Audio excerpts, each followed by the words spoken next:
Hey, what's up, guys? It's your boy, Two Phones, back again with another informative video. This is my experience and experiment with using an Android that's a dual SIM smartphone versus a Google Pure smartphone and service. Now, if you've seen my videos recently, I have FreedomPop and TextNow plans running and SIM cards running in a ZTE Exxon 7 phone, which uses two SIM cards, or you could use a SIM card and an SD card. It just depends on your preference, your needs, and your wants. But this is only unlocked for GSM, T-Mobile, and AT&T. So both of my SIM cards are T-Mobile and AT&T SIM cards, which means like if you look up the coverage of T-Mobile and AT&T in the U.S., you'll see how widely covered they cover the country in spectrum and network and just overall coverage and signal. Now, with the Project Fi and Nexus or Pixel, whichever one you have at the moment at the time, this is running on one SIM card. It only has one slot, no SD, no none of that dual SIM stuff.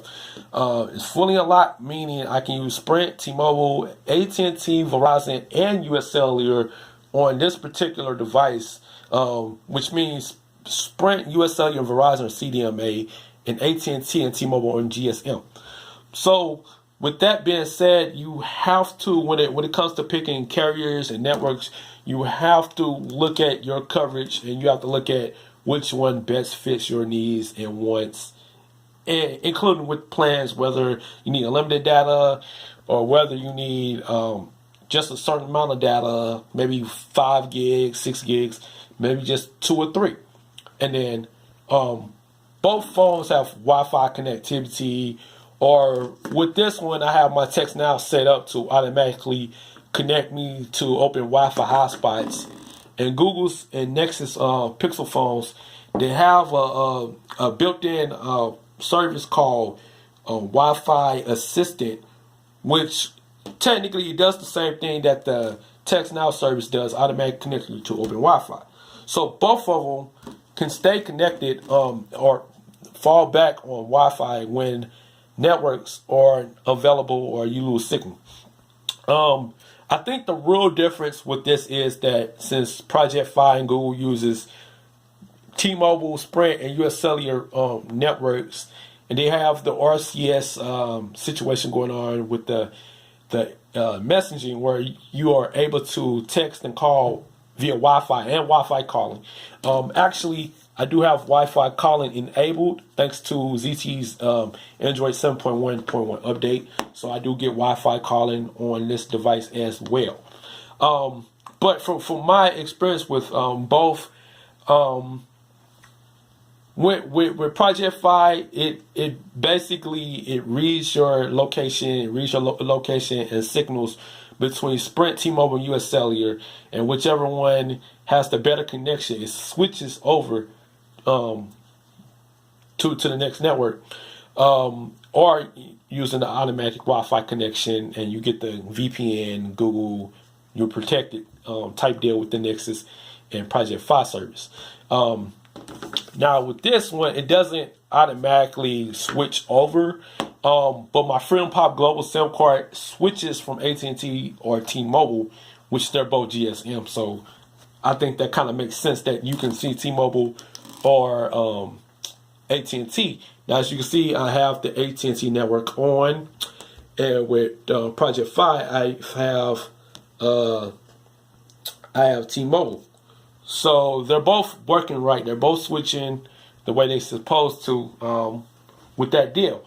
Now, when it comes to dual SIMs, I think it's the better option for the simple fact there are more than 4 or 5 devices out there on Android that have dual SIM certification, and not only that, they have you have more choices to pick from. You can still use T-Mobile and AT&T, whereas when you're just using the Project Fi SIM, if you did it in this device, you only get T-Mobile. So with this device, I get T-Mobile and AT&T and the Wi-Fi connection. For some reason, I think with Project Fi, it takes its time to connect to another signal, whereas all I have to do with the ZTE dual SIM setup, I can just turn one off and turn another one on, and boom, I'm connected. And you'll see it in the status bar which one's connecting, which one's not. It'll say LTE, 4G, Edge, whichever one's better. Or it'll do that and then it'll try to basically find which one's connected. And that's how that works. And with this, you don't have to necessarily do it, but there's an app called Signal Spy where you can choose Sprint, T-Mobile, or US Cellular, whichever one works best for you. You can choose whichever one it is, and then it'll switch. But Project Fi takes a while, so it depends on what type of rush you have, or if you're in a rush or not. It just depends on that sort. So, with my experience, I think I like this R deal better, and I'll do another video on why, but I think I like this deal better for a simple fact. Even with the FreedomPop and TextNow services, my plans still come out way cheaper than Project Fi, although they're kind of doing the same thing. They kind of have the similar aspects of connectivity, but you're only using one SIM card for this one, but no SD card slot. So if I was to just use FreedomPop SIM card, I could add an SD card slot to this phone and add more memory. So it all depends on which service, which plans, type of data you need. Is calling, texting important? When you can do it with the Project Fi service, it's $20 a month for talk and text by itself. Or when you do it with TextNow, it's $13.99, and they give you 100 megabytes of LTE data, and you get unlimited 2G data. So $13.99 with TextNow by itself clearly beats Project Fi. And like I said, they both connect to Wi-Fi automatically with their settings and services. So it all depends on your needs and wants. And you can use TextNow service in any phone. Like I said, I got it in this phone. I used it in my Nexus. I used it in the iPhone. I used it in the Galaxy. You can check all my videos out. I'm just telling you the difference with Project Fi. The whole purpose is to use Google's phones. So if you're not a Google fanboy or want to be pure Nexus or pure Android, then that wouldn't be the way for you. Or you want to spend $500 or $700, like I said in the other video, that wouldn't be for you. Well, like this phone, you can get at Best Buy for $199, probably on eBay less than that, and you can get FreedomPop and TextNow service for less than $20. Whereas with Project Fi, you can get it for $20 or $30 depending on your needs. And this is the whole total difference when I'm talking about dual SIMs. I like for me, I use more than one carrier, so it makes sense for me to have that. Not only that, my plans aren't that much, so I can get away with a $20 plan, $30 plan, because I'm using Wi-Fi majority of the time everywhere I go. Most of my apps are data free and Wi-Fi, and use Wi-Fi. I can download as many songs as I want to, or I can use it to Next Radio, but I'm going to make another video about all that on my next TextNow video. But this is the whole difference between having multiple networks on one SIM versus two networks, using two different networks on two different SIMs, and having all the connectivity you need, and not worried about how long it's going to take to connect, because it really doesn't take long at all. Once the phone's GPS, or once it try to figure out which network fits best, and like I say, all you have to do is look up the coverage online.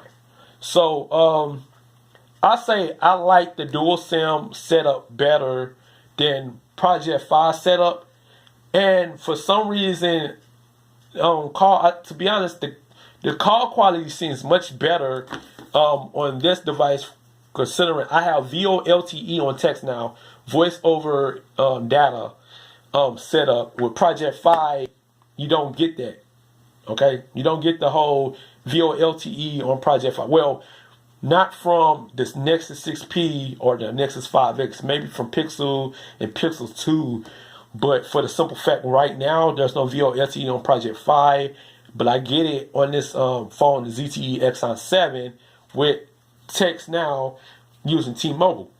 And I have T-Mobile on here too. So that's a total difference between using different devices and different connections and setups. I like the setup better on my ZTE Exxon 7. And for the simple fact, like for radio, for music, I still got the front speakers. Yeah, I got front speakers on here. But the clarity on the ZTE Exxon 7 is much better. And I'll do a video with the iPhone. I'll drop a video about that real soon. But this is my take on dual SIM setups versus Project Fi. And like I said, there are more phones with dual SIM setups, like ZTE phones, LG phones, Samsung phones, Alcatel, HTC, I think, not HTC, but Blue even has setups. I think Asus Zenphones have dual SIM setups, and Huawei has dual SIM setups. So Android, when it comes to that, you have a better option and cheaper prices when you can do the dual SIM setup.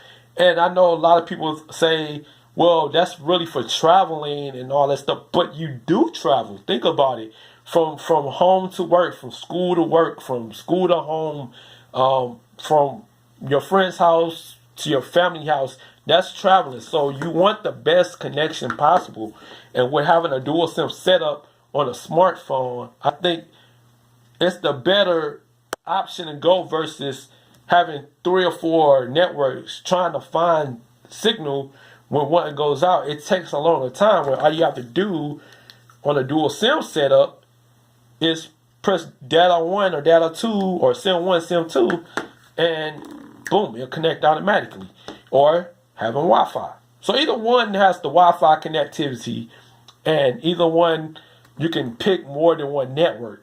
So it just depends on which one you like better. The Project Fi setup with the Nexus or Pixel, or having a dual SIM smartphone like a ZTE, Blue, Asus, you name it.